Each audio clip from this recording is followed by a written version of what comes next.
mga friends! I want to share lang po sa aking ulamin for today guys. So nag-slice po ako ng red onion. Tapos yung pangsago natin guys is vegetarian meat. This one guys, it may may prawn tayo. Tapos ayan, may tayo guys. Very delicious spinach guys. Ay, naku po. So lagyan na po natin siya ng olive oil.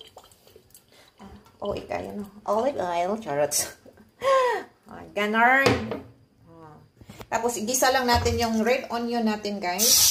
Para lalabas yung aroma ng ating red onion. Madali lang magluto, guys. Kung talagang gustuhin nyo magluto. Alam nyo, guys, ako, guys, garis ko nakakakain ito, guys. Oo, paborito ko po yung red onion. Oo, nahilaw. Pwede mo na siyang kainin na hilaw. Every time nakakain ako guys, sa isang linggo, 3 beses ako kakain ng red onion na walang luto. Hindi siya lutuin. Oo. Yung fresh talaga. Katulad ng pagmamahal ko sa'yo na fresh, na hindi lang charot. May hugot. So, after that one, ilagay na po natin yung natin. Pangsahog. Pangsahog. La la la la. Ganon.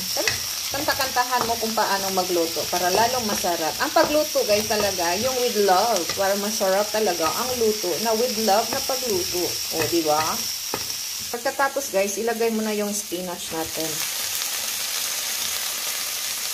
Oo. Ayan.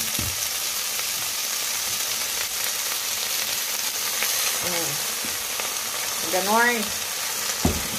Ganon lang siya. Tapos, ang ilagay ko dyan, guys, hindi bitsin, hindi madiksarap ko, kundi, oyster sauce lang. Yan siya. Masarap na yan. Oyster sauce lang ang katapat nito, guys. Ganon ako magluto, guys. Ganon. Tapos, takpan mo lang siya. Huwag mo muna siyang takpan mo na siya para yun. Diba? Yun na yun. Ikaw na bahala dyan. Tapos, na natin, guys. O, diba? Ganon. Pagkanamit na mahigit. Simpleng buhay. Tapos, idasok-dasok na ni mo diyan kung sa Bisaya pa.